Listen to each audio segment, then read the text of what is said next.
মানে গাজরার উপরে করা, একেবারে ঘন করে গাজরা লাইন করে দাও, জিপি কালারের বডি এবং কি পরিমাণ এখানে মুক্তার লাইন দেখো, 3 দুগুণ 6টা লাইন, নিচে এত সুন্দর কাজ এবং কানের দুলটা দেখো, সবার স্বপ্নের কানের দুল এটা। কাজ আমাদের ঝাপটা স্টাইলে ইয়ারিং গুলো অনেক বড় হয়, তো সেখানে এত সুন্দর না ছোট না বড় একটা মিডিয়াম সাইজের উপরে কানের দুল এবং খুবই সুন্দর সেট। এবং আরেকটা জিনিস বলি, শুধু যে এই সেটটা এত যে সুন্দর গাজরা লাইন তা কিন্তু না, এটা কিন্তু টোটাল একটা কালার গ্যারান্টেড বডির উপরে করা এবং ভেতরে রয়েছে দেখো গোল্ডেন কালার স্টোনের কাজ। সো এইটা আমাদের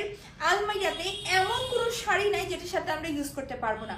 সব শাড়ির সাথে এই সেটগুলো মানিয়ে যাবে। এবং আমি বলবো যারা কিনা একটা সুন্দর জুয়েলারি পারচেস করতে চাও এইটার দিকে প্রথমে চোখ দিবে। সো যার কাছে আমার পরে এই সেটটা ভালো লাগছে, আমরা আজকে এই সেটটা কততে পাবো, পুরো অত্র বাংলাদেশে আমি বারবার করে বলছি যে এই প্রাইসে তোমরা এই সেট কোথাও পাবে না, এবং সেই প্রাইসটা হলো শুধুমাত্র